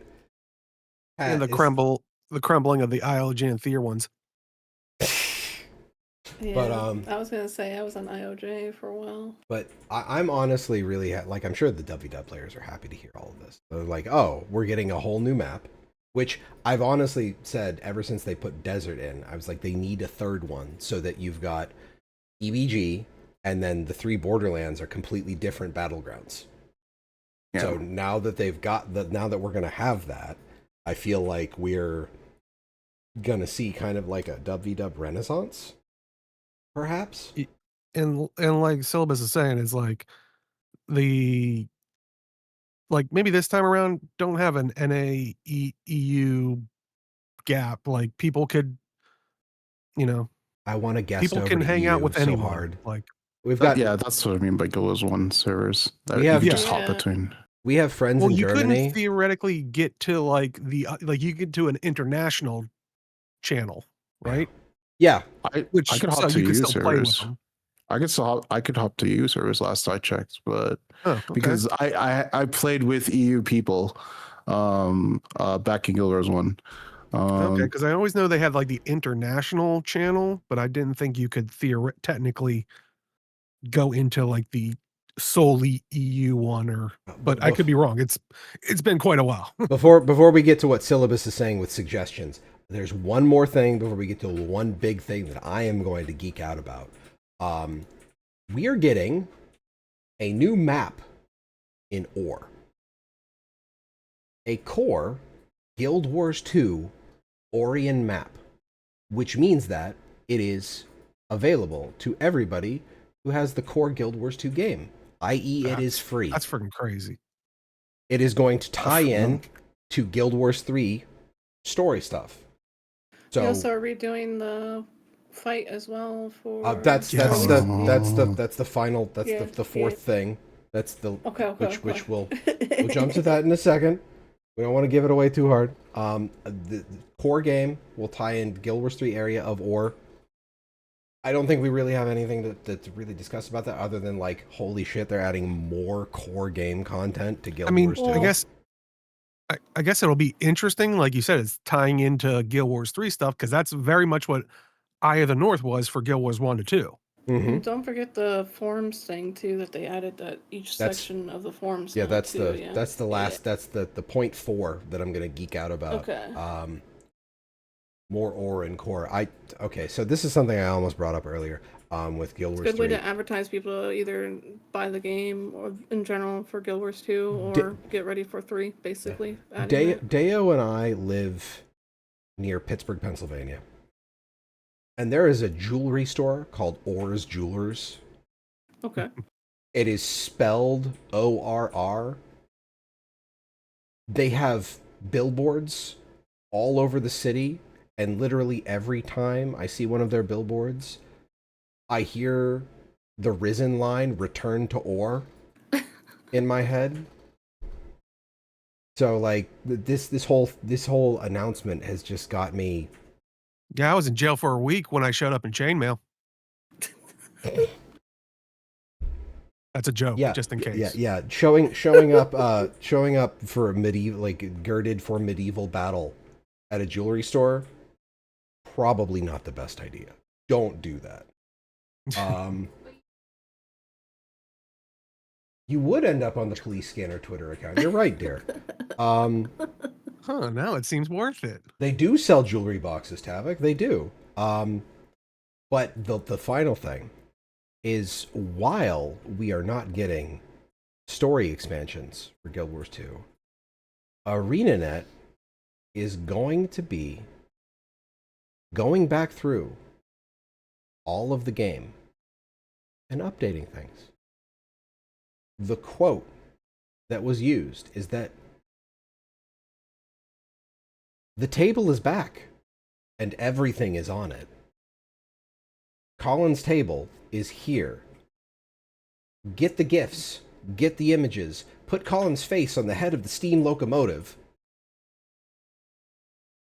I was say, Zach, it's not 2027, the year of polish. It's the year of the table. The year of the table. So old content to current design standards, rebalancing events and encounters, long-standing bugs getting fixed, continued core gameplay support, which is primarily talking about stuff like dub. That was the one example they used. Me wondering if they're gonna fix the bugs that are in the dungeons that have been there for like ages. Core. That's one of the other things. Is like dungeons. Dungeons are on the table. New player experience stuff. The specific example that Lena hinted at earlier is we all have memed about the Zaitan fight in story mode or, and now it's just the final instance of your personal story. Just press 1, 5-head. Now you're gonna actually have to fight Zaitan. Like there's gonna be a fight. They've already committed to it. Zaitan is gonna have a thing that you have to do. Oh wait, because he kind of they did say that, like yes, yeah, they said Zaitan fight's gonna get reworked. Well, I mean, that could just mean I feel like that's a little bit reading into it. I'm hopeful that it's like it should be a real fight now. I mean, I hope, but it should be. That's just saying they're reworking it. They could just be taking it back to level or 5-person. And Polymach might still be on the. Well, I mean, it's a big table. It is an infinite plane. And doesn't the ship still, like, if you cast like wells and stuff, like it flies away? It's literally just they retuned story mode or story mode raw for one player. Yeah, but I mean, I think it still has that issue where if you cast like wells and like AOE because it's a moving ship. Yeah, they might be fixing that too. Yeah, but I'm just saying they're just saying they're reworking it. Like, I hope as much as everybody else that we're actually gonna have a fight with him. My assumption is, since they're saying at the same time old content to current design standards, and then calling out the Zaitan fight specifically, like those two things in my head are like, hey, this is gonna make more sense and be more mechanically like intensive and actually engage the player in actually doing things. Yeah. So turning it into a raid encounter would be pretty cool, Zach. I actually feel like a lot of the like individual dragon fights like that could be turned into raid encounters. I'm saying raid encounters because I want to keep saying strikes constantly, but I have to remind myself because there's going to be people coming back to Guild Wars 2 who didn't know what strikes were, and they're going to be like, what are strikes? And when I say strikes, and I'm like, raid encounters.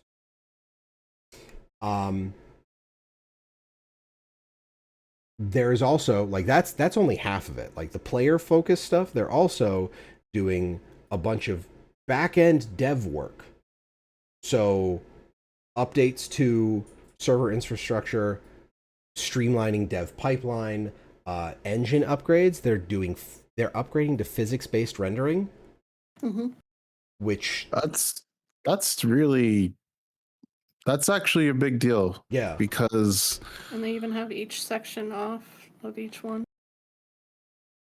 You don't really hear about a game that's existing and doing pretty well for itself, reworking its full physical engine often. Yeah, it's pretty nutty.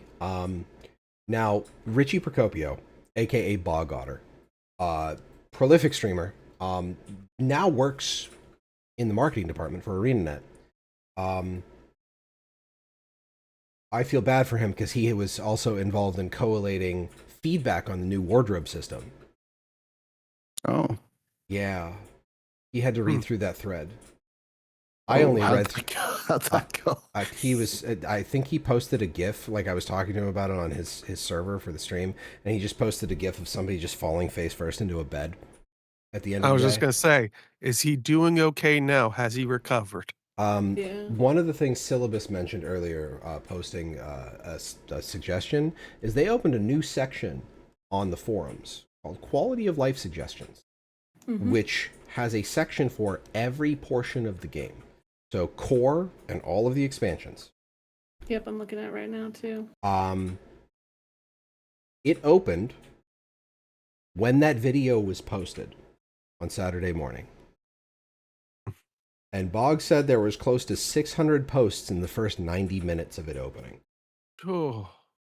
Yeah, just looking at like each one, core game has 2.4K, Heart of Thorns only has 258, Path of Fire only 140, End of Dragons 364, Secret Skirts 104, Janther 174, Vision 63. So the most is core itself. Literally, core That makes is sense. like Yeah. the hot pick of conversation right now. That makes a lot of sense because, like, you know, the game came out in 2012. Like, what's the second highest and the third highest?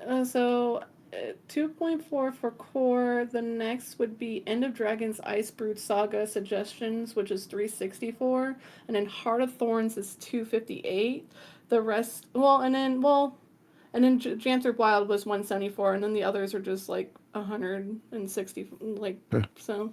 Those make sense to me. Like Icebrood has a lot. I'm guessing probably because it also had a lot of bumps too. And a Dragon's Icebrood Saga are in one pile. that was like COVID shit. Yeah. So I can't say I'm surprised to hear that. I'm not surprised to hear that Heart of Thorns is pretty low because it basically already got a big rework. Yeah. Like after it launched. Yeah, because Janther and Secret don't really have a whole lot. I do have. Janther actually kind of has some, but I do have two specific examples that somebody in another one of the guild discords I'm in brought up. The first one was a really good example, and it was the idea of a tackle box for fishing, so that you could have some kind of limited inventory that would hold onto fishing lures and bait, so you wouldn't have to keep it in your main inventory. And I rather like that idea because you could also put that in game where you could put like collections to expand your tackle box. And I think that would be a really solid, thing to add. And then apparently somebody also thought that if you do all of the Dragon X metas, so Dragon Stand, Dragon Fall, Dragon Storm. What was the one with? Yeah, all of the you're fighting an Elder Dragon thing. That should get you a Gift of Battle. that would be kind of cool. I disagree with. I personally disagree with allowing that in PvE at all. That's. I don't know what to say to that, to be honest. Yeah. My whole opinion on the Gift of Battle is that it feels like the whole point of the Gift of Battle was to make sure that you got people into WW to like try it. I'd be down if they put it in PvP as well as reward because you're still fighting people, but that's the only other place I think Gift of Battle should go. Yeah. It is. I can see that, like in PvP, but it's just, I don't know. I feel like that's stepping on too many toes. Just like you can get a Gift of Battle in one evening. It would probably kill World v. World even more, unfortunately, because when the map comes out, or whatever, I'm sure it'll bring back a lot of players. But at the same time, it's like they kind of left us World v. Worlders in like the cryptid, dusted basement for a while. Besides the whole alliance change up and this new like legendary, it's like we're kind of just left there. Yeah, I mean, I can't. Child. I can't say I'm too terribly surprised because I feel like getting because I know like even when they announced it and we were still doing the show, like me and Age had these conversations about server infrastructure and the back end stuff required for team building. Yep. When they started this, when they announced, because this was in Heart of Thorns, they announced the restructuring, right? I think so. Yeah, I think it was like at the end. So, like, considering how long it took them, like, it's not an easy thing. And considering the number of people involved, the thing that I will always laugh at was. And it's also trying to find fairness too for people who played the game since the dawn of the release of the World v. World funniest to now. WW request I have ever heard, and it still makes me laugh to this day, was somebody wanted uncapped targets. Oh my gosh! In WW, because that would be so broken if, especially every time specs come through and everything. Well, can you imagine Meteor Storm? Well, I was like calculating it, like. That was a big issue in ESO's Cyrodiil, basically their World v. World type of thing. Yeah. Not a good idea.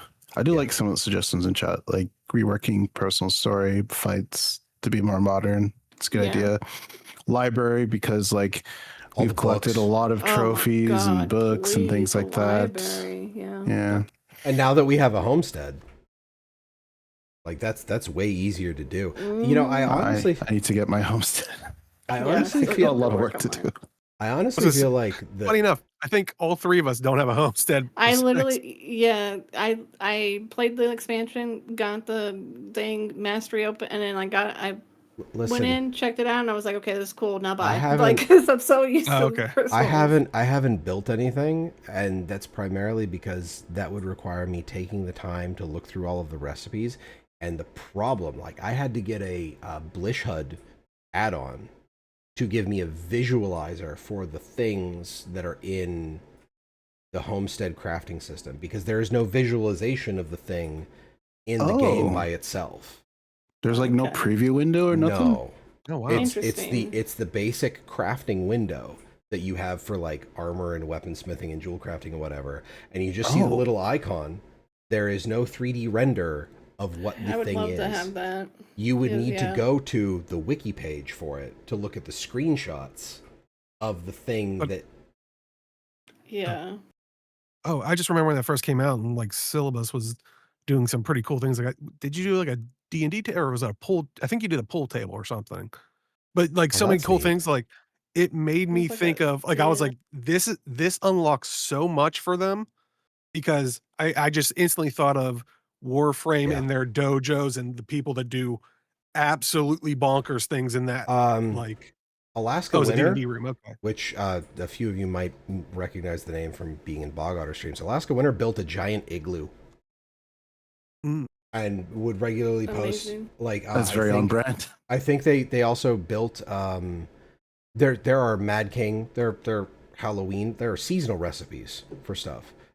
They built their own Mad King's Labyrinth, and it was literally Oh. a hedge maze in their homestead. That's sick. Yeah, like there's and then you can also get the same like the guild hall recipes for the roller beetle racing courses. You can get those in your homestead. People build their own roller beetle tracks. How big Yeah, is that- this thing? The homestead, it's huge. Like the That's homestead what is, Syllabus was just saying as well. Yeah, it's so cool. yeah, like it is giant. Like Hmm. the Janthier Wilds one is like the amount of land you have is this circle, but the actual amount of space you can build in because you're on a bay is like this.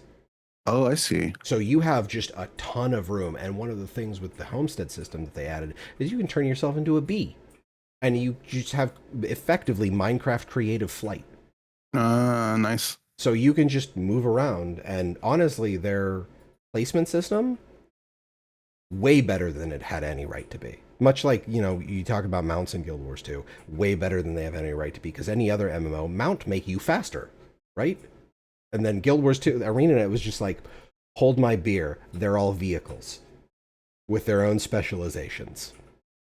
Thank God they didn't make the Springer a spider. Because I still remember, I still talk about that with people, because me and Taz still talk to people about, like, yeah, ArenaNet has perfected the spider model. It's creepy as fuck. I have friends that will watch the stream and they're like, oh, you're fighting giant spiders. Ping me when you're done. So, Fair. but it's okay.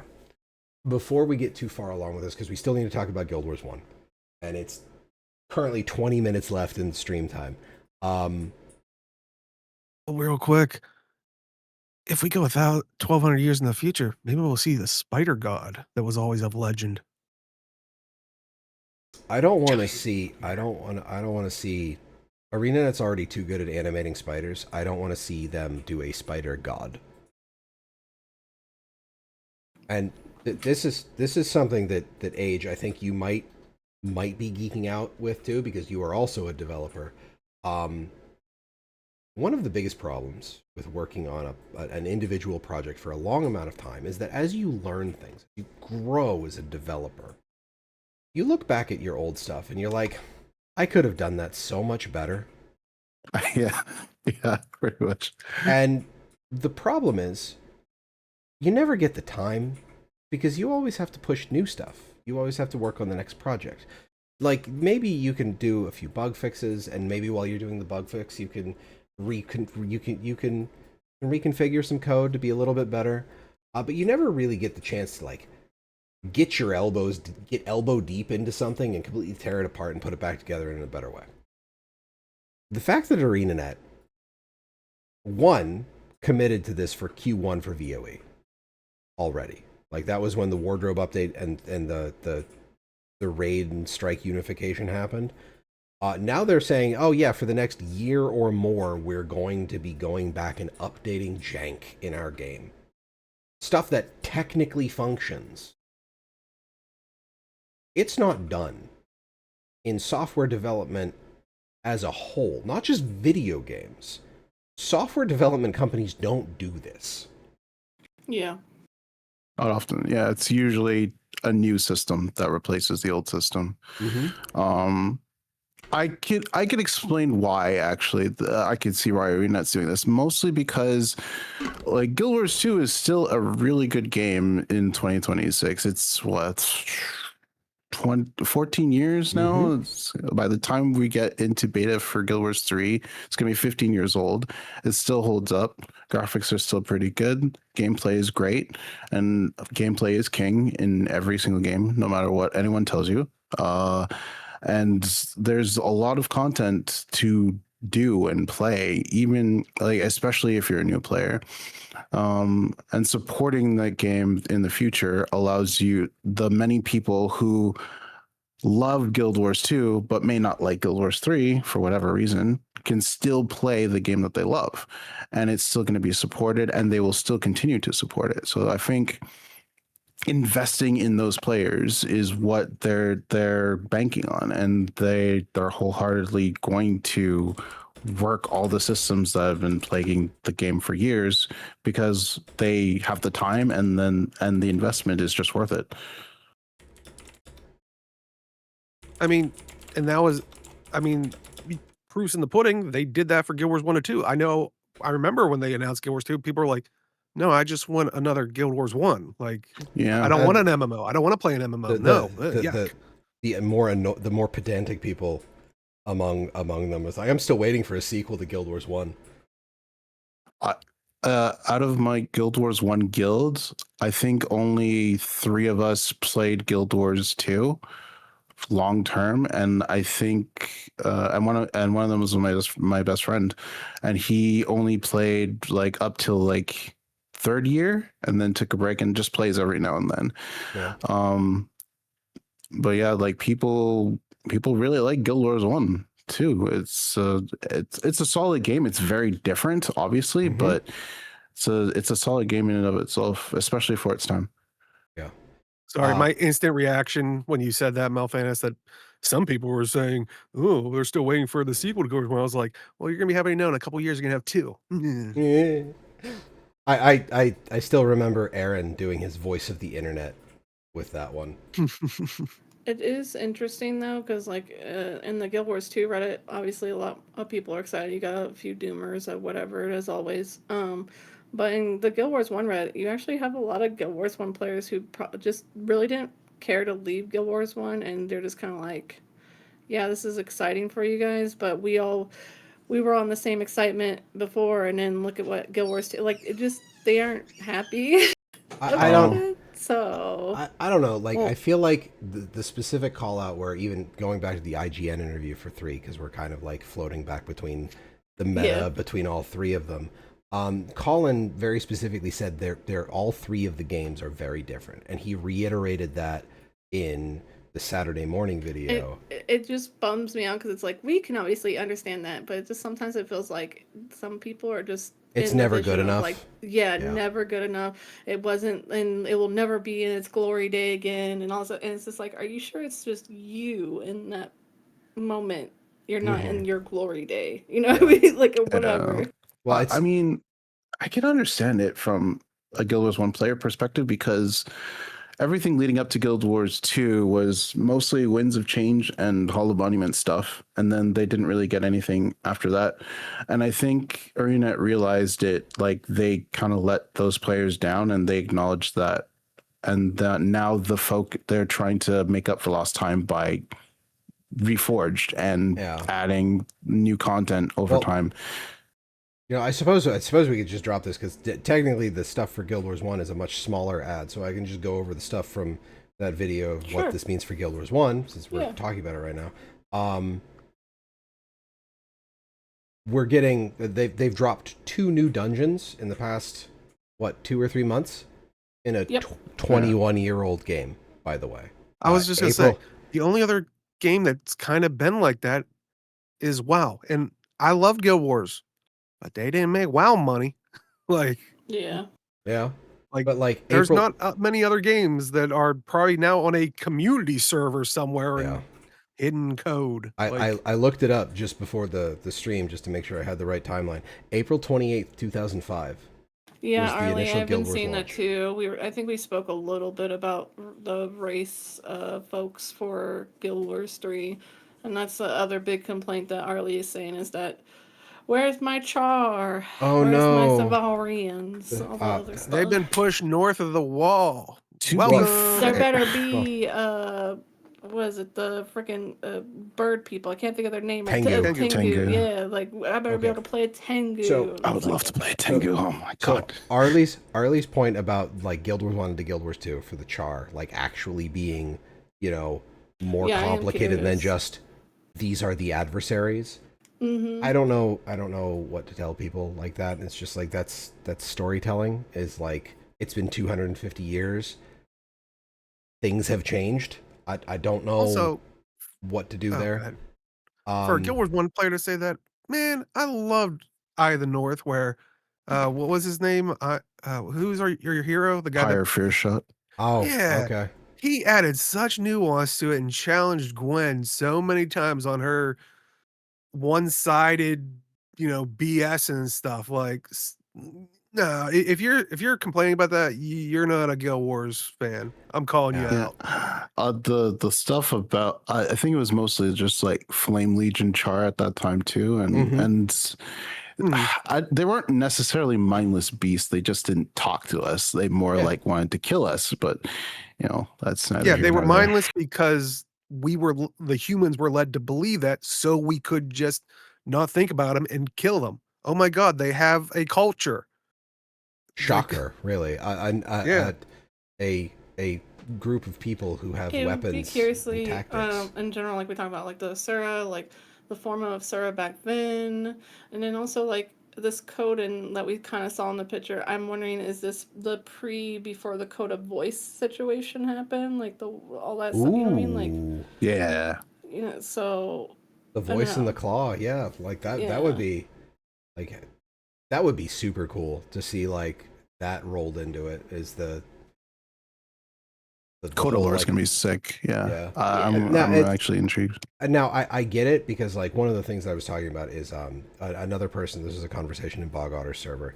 Another person was basically saying like, I only play bestial races, and Char are like the gold standard for a non like this is a human but slightly different for MMO player character races. Like ArenaNet just won.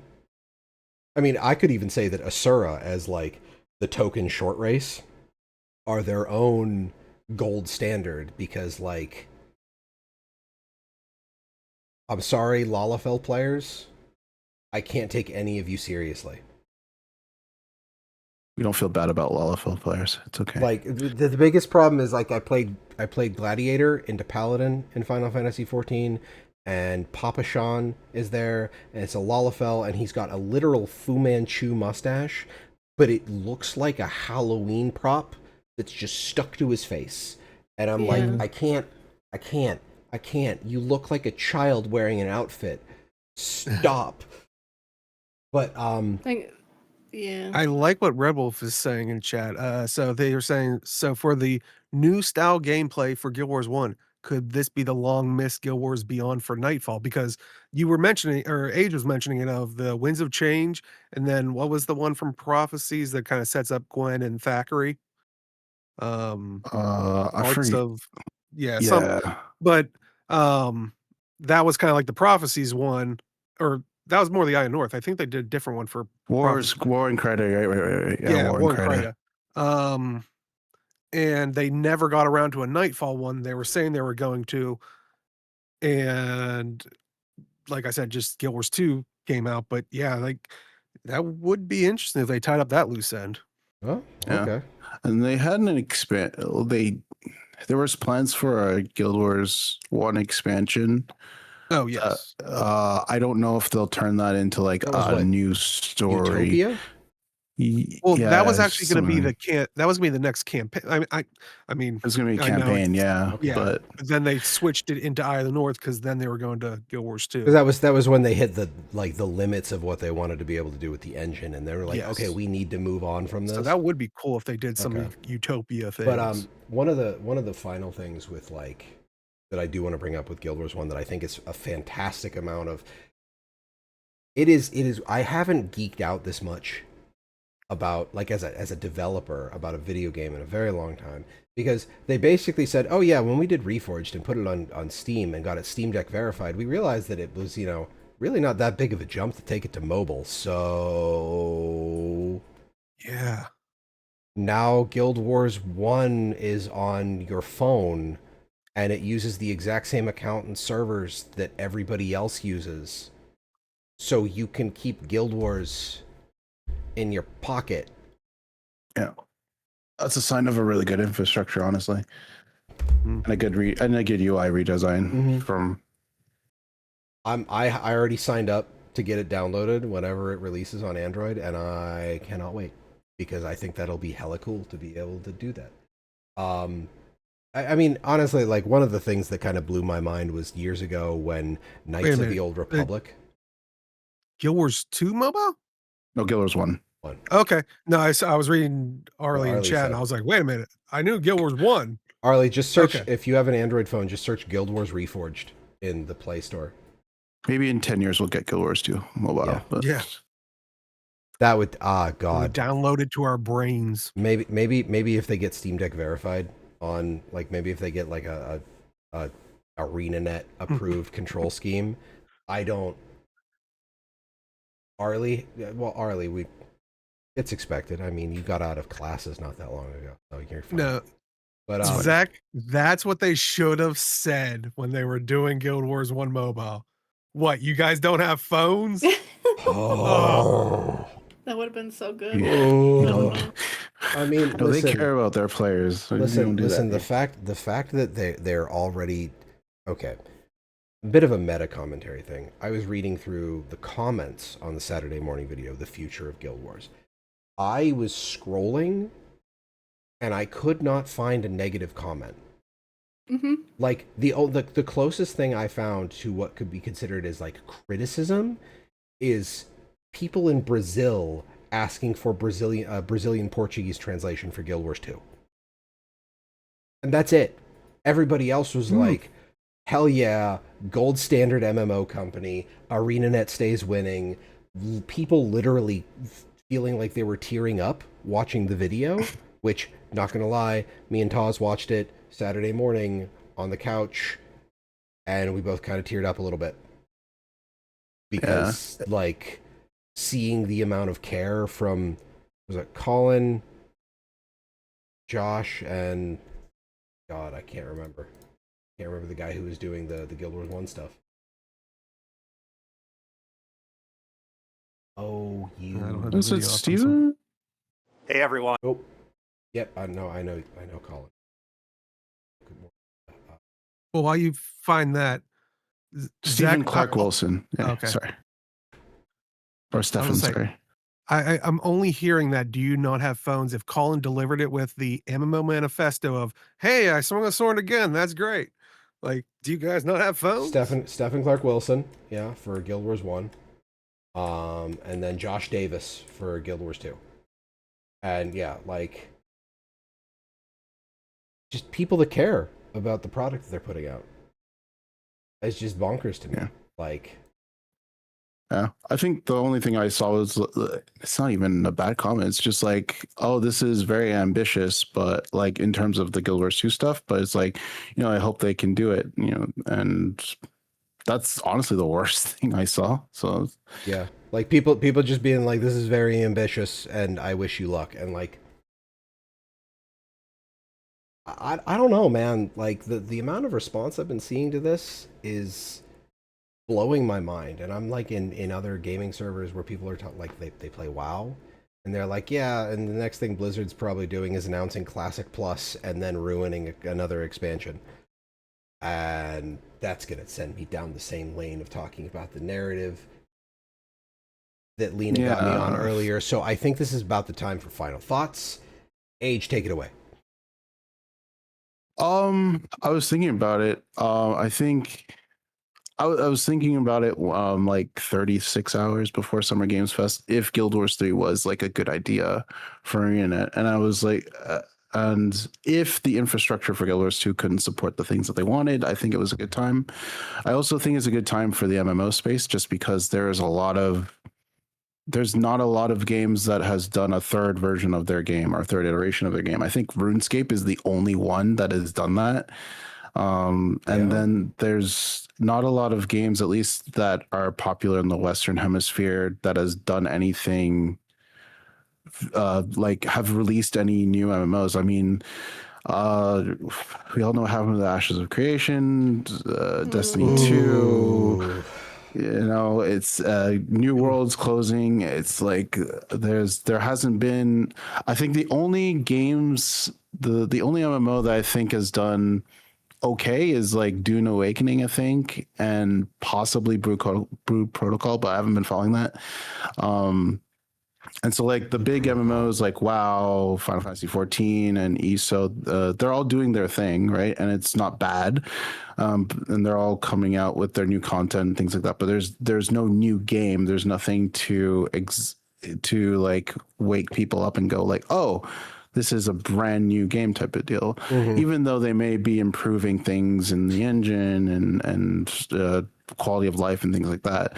So I think it's like making a Guild Wars 3 is kind of a good move. And it's also going to make people look at this game for new and returning players. And they're going to go, oh, like this MMO's buy to play. And it's probably, I don't know how much it's going to be, but it's probably going to be a reasonable price. And it's going to like, I'm going to get a lot of hours out of this and I'm going to have fun. And why can't other games do this? And it's like, and I think it's just going to be good for Arena because I've always said Guild Wars franchise is really good and it's just not popular because it gets overshadowed by a lot of other games. But I think like Guild Wars 3 has the potential to like break out of that mold and really show people like there is a company that cares about its players. There's a company that wants to like provide all this cool content, cool story, and cool gameplay, and this is Arena's time to shine. Yeah. Absolutely. Deo, closing thoughts? I mean, I think I gotta match the old school meme, but I don't know if I can, like, Abaddon. Who does your hair? Like the aliens guy? Abaddon. Abaddon.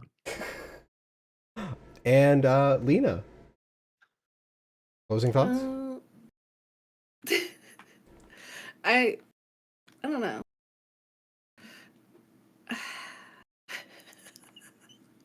I will get more Kit the Traveler. Yeah, I will say that I did cry too a little bit, only because like going into this next, I guess, genre of game, it does bum me out because like I lost my mom last year. Not to be like a Debbie Downer, but like that was someone that I played this game with. So I don't know. It makes me tear up thinking about it now. I'm trying not to think about it, but at the same time, I'm just like I'm excited. I know she would have been calling me, bugging me, and like freaking out and stuff, but I don't know. I think with the Hall of Monuments, it'll be something for me to like actually work towards and get on because oftentimes I try to get on and I like I get sad. So now I'm just, I swapped Kit the Traveler to Lena because I kind of want to give Kit the Traveler a break just because it's something that reminisces with my mom. And hopefully people can just accept Lena Giggles as my my new name, and I'm gonna continue I'm just right now just streaming, trying to get a consistent stream. But I appreciate that you guys let me guest on here and fan out about the Guild Wars 3 stuff and Guild Wars 2 and Guild Wars 1. Well, we're happy to have Hopefully you. we can do it again I, sometime. I will fully admit I was really confused when I got the Twitch notification, and I'm like, Lena Giggles. Yeah, I probably lost some people because they probably were like, "Who the heck is this person?" Who I never is followed that? it. And then I'm like, wait a second. I know who that is. Anyway. Yeah, if people were just piecing together, Lena Giggles is what was Kit the Traveler is Kit the so. You Yeah. wrap the red Formerly string. known as. The red string goes from this pin to this pin. Yeah. I suppose my own final thoughts is like, I find like I'm in the same boat as the people who are like, damn dog, this is ambitious, and I hope it works out for you. If there is ever a studio that I think could pull it off, though, I think it's ArenaNet, because I feel like they have the right energy for it. They also had a lot of learning too from all these Mhm. expansions, like we just talked about. So Yeah. One of the things I saw was like, ultimately, if NCSoft lets them do it, I'm like, one of the things that I remember that we talked about is NCSoft is about as hands off as possible with ArenaNet as they can. Yeah, at least NCSoft learned with Guild Wars 2. They're like, hey, you guys are making us Like, money. We're not gonna F that ANET up. We like money. ANET is self-published. Like, they do all of their own stuff, and like they just they're like as close, like they are a subsidiary of NCSoft, but like the org chart is there. I'm gonna say like NCSoft, Guild Wars be making them their money because I don't really have a lot of friends who really dabble with Lineage or Ion, and when they did, they were like, it's too cash shoppy, like pay to win, like too much with the money situation that we talked about before. Or Guild Wars 2, yeah, we have a gym store, but it's also not like pay to win and stuff, or like skips and stuff like that. Because I remember when Deo would pull up the earnings calls for years past for NCSoft, and we would talk about that. And Lineage 1 is still just like doing numbers, and I feel like that's just like an entrenched player base. But is it by chance by region too? Because I feel like the US and EU would probably not be in those numbers. they don't. It was just total per game. In millions of Korean won, and I don't. We didn't see any breakouts like, which is showing how crazy it is, because like you said, Lineage wouldn't even be on the radar for, I can guarantee you, US, probably EU. Yeah. But and the game itself came out in 98, September 3rd, 1998, and it's still the cash cow. That's crazy. Yeah, they must. It must be theirs, like Koreans, like the because I bring up anything that, it's the whale setup. Like that's all it is. But I mean, NCSoft, if you're gonna do Ion 2, if I can get some Guild Wars 2 wings, I mean, or 3 wings, I'm listening. Cross promotion might be a thing. Yeah, I haven't had them since Guild Wars 1. At least you're consistent, Deo. I appreciate that. Do we have slash jump in Guild Wars 2? I don't think we do. Didn't they say they fixed where we can jump now? Or no? Or they were thinking, I don't know. There was some talk about something with the jump. I just remember when Guild Wars, like when I was telling friends about Guild Wars 1 when I was in high school. So we had to type slash, What like that's not even a real MMO. You can't jump, and I'm like, what do you need to jump for in World of Warcraft that it's so important? And every time you brought that up to me, I was like, yeah, you can slash jump. And he's correct, and your character goes woo. And also, which MMO would let you go on a dance battle against a god? Come on now. And lose multiple times because you can't beat his sick moves. But with Guild Wars 3, I've been on a tear with like Souls-like games recently. I just started playing Lords of the Fallen because it was on PS Plus for the free games, And then nice. I found out Friday that it's getting a sequel. And I just remember playing like the beginning. I've been cycling through all like the starter characters and feeling like it felt like a perfectly acceptable AA Souls-like. So finding out that it got enough traction that it's getting a sequel and it feels like it's got hell of a lot more budget this time around, good job, y'all. So seeing something that seems to be kind of like action combat-y coming out of ArenaNet for Guild Wars 3, I'm game. Mm-hmm. And I like the joy of movement comment from Colin. Whenever I will do Doom with any of the various groups I'm with, my first thing to do before the fight starts is to do disrespectful roller beetle donuts in front of the throne. Like, I will go from the spawn point on the bridge, I will hop on my roller beetle, hit the booster, go in, and I'll be able to get a solid, like, 5 or 6 drifts before I lose speed. So, you know, I'm... do a drive-by. Like, just zooming around on the Griffin, that was what I would do in between PvP games, is I'd hop on my Griffin and fly around the Heart of the Mists. I have never met an MMO development company that understood the desire for a player to move like ArenaNet does. Like how, like you don't see people standing still. I still do the seaweed shuffle, okay? That isn't even in the game anymore. For people who don't know, for gameplay, there was seaweed salad, and it gave you a damage bonus while moving. So you would have people doing the seaweed shuffle where you just be back and forth on the strafing buttons to maintain the damage buff, which is not great for certain mechanics that need you to stand still. So anyway, my final thoughts there are very muddled, but I'm excited. I didn't think it would be Guild Wars 3. Tuesday, more info and details, so maybe Talking Skritt will even have more to dive in next time. Oh, I'm sorry, Morngorst. I'm sorry. I awoke that ancient memory. I apologize. But here is where I would be doing the outro. So thank you all very much. You're not going to find any of us on socials except for Lena, who's probably Lena Giggles on Blue Sky, and she also streams on Lena Giggles at Twitch.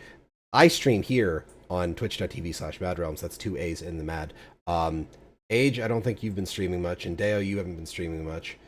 No, but I do plan after I move, which will be halfway through this month, like basically next week after, and probably get everything set up to maybe stream TennoCon. Ooh. So maybe get a little back into that because they do that at the beginning of July. So hopefully get back into streaming once I move. So lots of things were happening. Awesome. I don't know. I got an itch. I'll see if I scratch it. So that would be twitch.tv/Age Night Road for him. Yeah, I made a Blue Sky account for now, just to follow everyone. Yeah. All the Guild Wars 2 peeps. So I guess you can follow me on that if anything. I suppose I should actually log into my account. I was gonna say, I think I have one. I don't remember, and I'm sure by this point, Elon has given my Twitter thing away. Oh no, your account still exists. Logged into it. Oh, okay. Yeah. No, he's not going to been saying anything on it because then I would be concerned. No, he's not going to delete accounts. He has to maintain the illusion that there are people. Yeah, but who doesn't he like say he was going to like release the usernames or something? Do you really believe anything that man says? Anyway, before we get into that, this is where I'd be doing the outro, and the credits would be playing, and this is where I'm going to end the video right now when